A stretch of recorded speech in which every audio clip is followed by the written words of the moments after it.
手取り100万まさか地獄の自己責任か。もし今がダブル税制のままだったらプロローグ消えた1ヶ月分の給料を終え、最近手取りが少ない。これはもはや日本の全現役世代の共通の叫びです。あなたがもし年収700万円を稼ぐ中堅層だとしたら、給与明細をじっくり見てください。所得税、住民税、そして巨大な社会保険料、これらを合計すると年間で150万円から170万円近くがあなたの口座に届く前に蒸発しています。しかしもし時間が35年巻き戻り、日本がダブル期の税制社会保障ルールのまま2026年を迎えていたとしたら、あなたの生活はどうなっていたでしょうか。結論から言えば、あなたの手元には今より年間で40万円から100万円近い現金が余分に残っていたはずです。一方であなたの隣にいる誰かは救いようのない絶望な淵に叩き落とされていたかもしれません。強者の天国か弱者の地獄か、数字という冷徹なメスでバブルと現代の本当の損得を解剖していきましょう。第一章社会保険料という名のステルス増税。バブル期と現代を比較して最も悪くなったと言い切れるのが社会保険料です。税金ではありませんが、私たちの財布を最も激しく攻撃しているのは間違いなくこれです。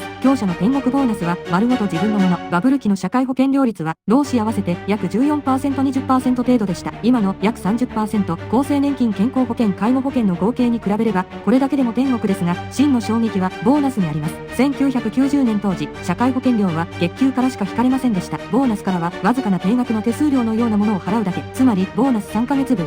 と言われれば、ほぼ額面通りの現金が口座に振り込まれたのです。もしダブル税制のままなら、年収700万円月給、40万ボーナス、110万 ×2 回の人は、ボーナスだけで今より年間約30万円以上も手取りが増えます。これだけで毎年高級な海外旅行に行ける計算です。弱者の地獄倒れた瞬間に次ぐ老後。しかし保険料が安いことには理由があります。当時は現代のような手厚いセーフティネットが存在しなかったのです。最大の欠落は2000年に導入された介護保険が影も形もないことです。もしダブルルールのままなら、あなたの親が認知症になったり寝たきりになったりしても国は助けてくれません。介護サービスという概念が乏しく、全ては家族の献身という名のただ働きで賄われていました。今あなたが月々数千円の介護保険料を払うことでプロに任せるという選択肢を変えているのに対し、バブルルールでは保険料はゼロだが介護離職して自力で24時間看病するという人生が積むレベルの自己責任を強制されます。第2章所得税の二極化 ATM にされたエリート。現代の所得税は一部の強者が全体を支えるという歪な構造になっています。強者の天国頑張れば報われた時代、バブル期の所得税は今よりも広く浅く、そして上には厳しくでした。最低税率は 10%。年収が低い層も社会の一員としてお守り代としての税金を払っていました。しかしその分中間層の負担感は今よりマシでした。もしダブル税制のままなら、現在の上位 4% が5割の所得税を支えるという極端な依存はありません。高所得者であっても自分が納めた税金が誰もが払っている共通のコストであるという実感を持てたはずです。